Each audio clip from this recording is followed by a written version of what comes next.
the direct anterior approach, we just split the muscle like we split the curtain, and we do inside the hip joint with a minimal invasive technique.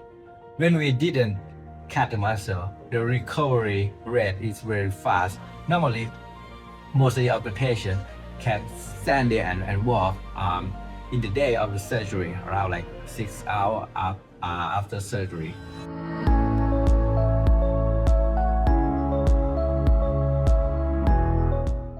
Hello, I'm Dr. Panuwat Silawatshananai, or you can call me Dr. Max. I'm the hip and knee replacement surgeon in Bangkok Hospital. Thank you everyone for letting me here.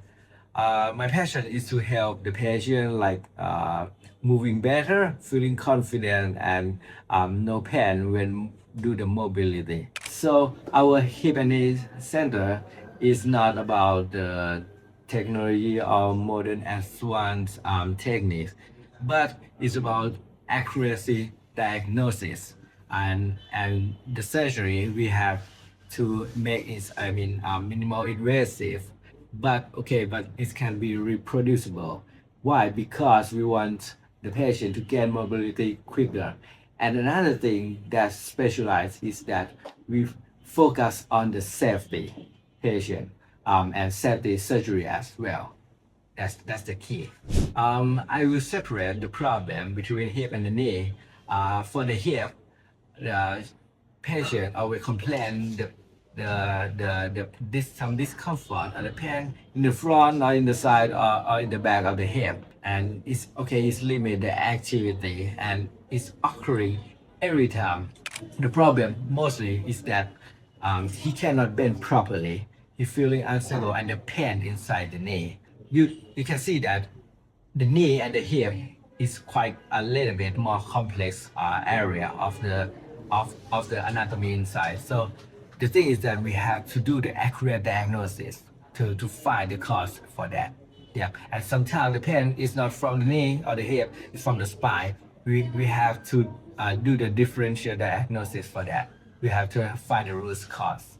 The direct anterior approach on the hip replacement is a new technique. Normally we do on the sides or in the back with cutting the muscle, which can create a lot of pain post-operation. But the direct anterior approach, we just split the muscle like we split the curtain, and we do inside the hip joint with a minimal invasive technique.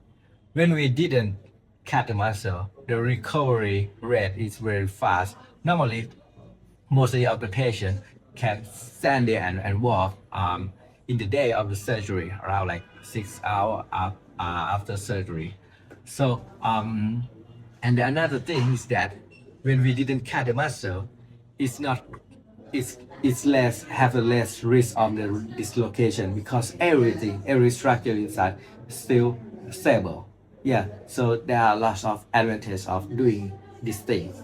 Again, if you have any problem, even the hip or the knee joint, if you have the significant effect on the daily activity, daily life, or limit the motion, no hesitate to see the specialist. At least we can check in the whole picture, not just the x-ray, but we have to take the examination to check what is the root cause of the problem. Because if we didn't check that, you can try medication or physical therapy, but by the way, it's not focused on the pain point that you have. So I advise to seek medication early for early diagnosis.